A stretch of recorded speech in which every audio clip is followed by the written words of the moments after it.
আসসালামু আলাইকুম এভরিওয়ান। দৈনন্দিন রান্নাঘরে আপনাদের সবাইকে জানাই স্বাগতম। আমি আজকে রান্না করব ভুনা খিচুড়ি। ভুনা খিচুড়ি রান্না করার জন্য প্রথমে নিয়ে নিলাম চাল ডাল। আমি এখানে 1.5 কাপ চাল, 1 কাপ ডাল নিয়ে নিলাম।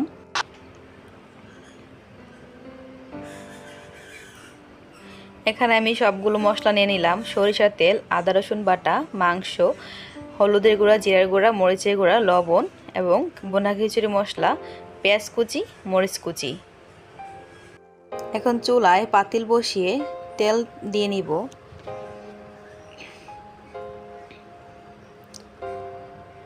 এখন দিয়ে দিব পেঁয়াজ কুচি। পেঁয়াজটা কিছুক্ষণ নেড়ে চেড়ে ভেজে নিব।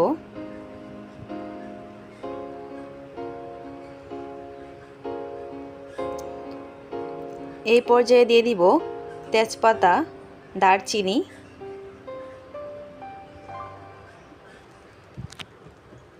এলাচ। পেঁয়াজটা ভাজা হওয়ার পর্যন্ত অপেক্ষা করব।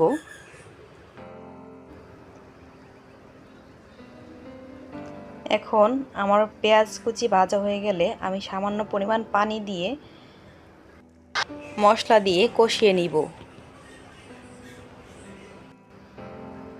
এখানে আদা রসুন বাটা দিয়ে দিলাম। আমি একে একে সবগুলো উপকরণ দিয়ে নিব।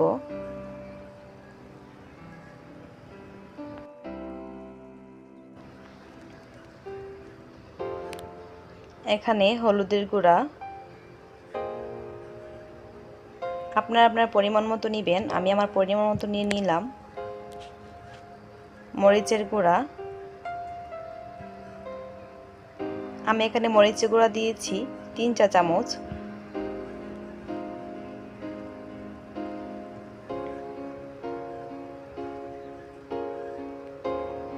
জিরা গুঁড়া 1 চা চামচ।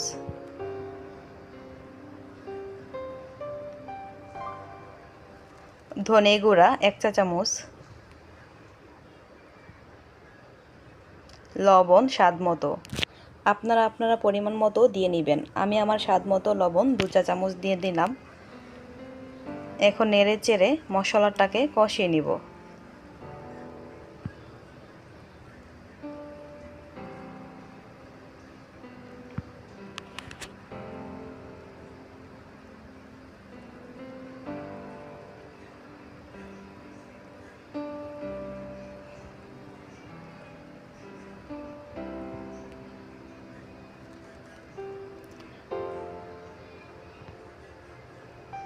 এখন আমি দিয়ে দিলাম ভুনা খিচুড়ির মশলাটা।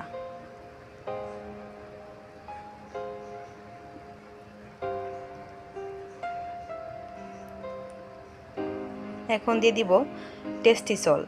ভুনা খিচুড়ি মজা স্বাদ করার জন্য টেস্টি সল্টটা খুবই দরকার।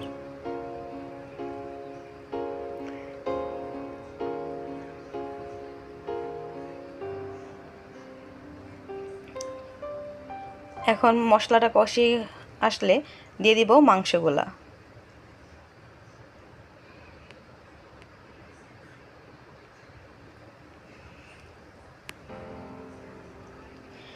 এখন মাংসটা নেড়ে চেড়ে মশলার সাথে মিক্স করে কিছুক্ষণের জন্য ঢেকে দিব।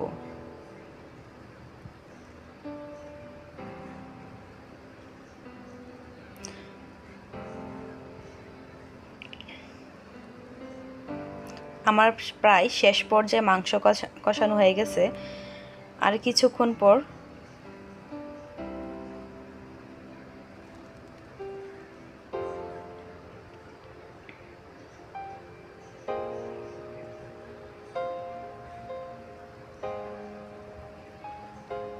আপনারা দেখতেই পাচ্ছেন আমার মাংস কষানো প্রায় শেষ পর্যায়ে।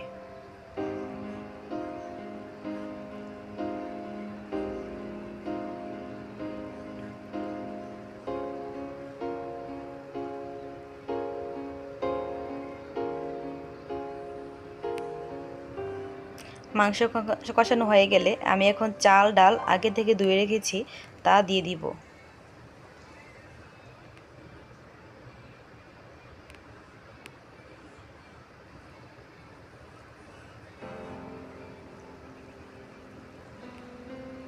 চাল ডাল মাংসের সাথে মিক্স করে নিব।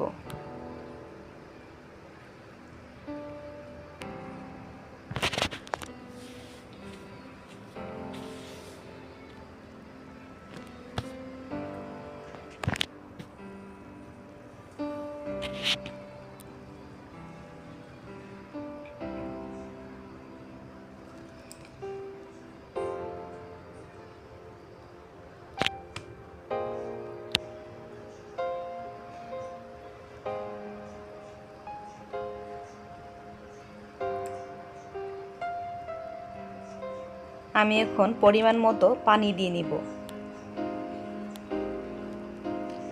আমি 1.5 কাপ চালে 1 কাপ ডাল দিয়েছি, তার মধ্যে পানি পরিমাণ হচ্ছে 4 কাপ। আপনারা পরিমাণ মতো দিয়ে নেবেন।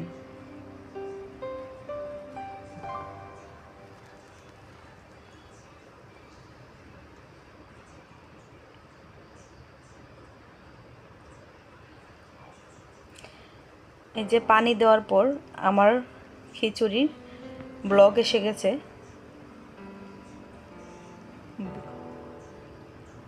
এখন দিয়ে দিব কাঁচামরিচ।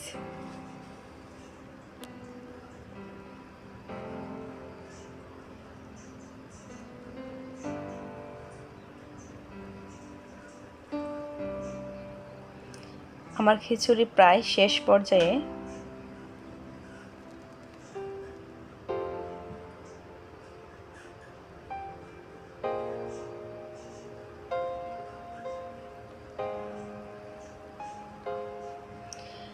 আমি একটু পানি থাকতেই খিচুড়িটা নামিয়ে নিয়েছিলাম। এখন পরিবেশন করার পালা।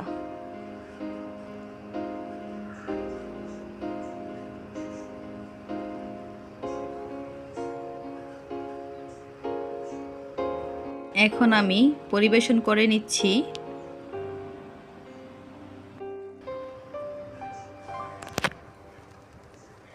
এই যে আমার পরিবেশন করা হয়ে গেছে। দেখতে কত লোভনীয়, তেমন খেতেও অনেক স্বাদ। ঘরে থাকা কিছু উপকরণ দিয়ে বানিয়ে নিন মজাদার ভুনা খিচুড়ি।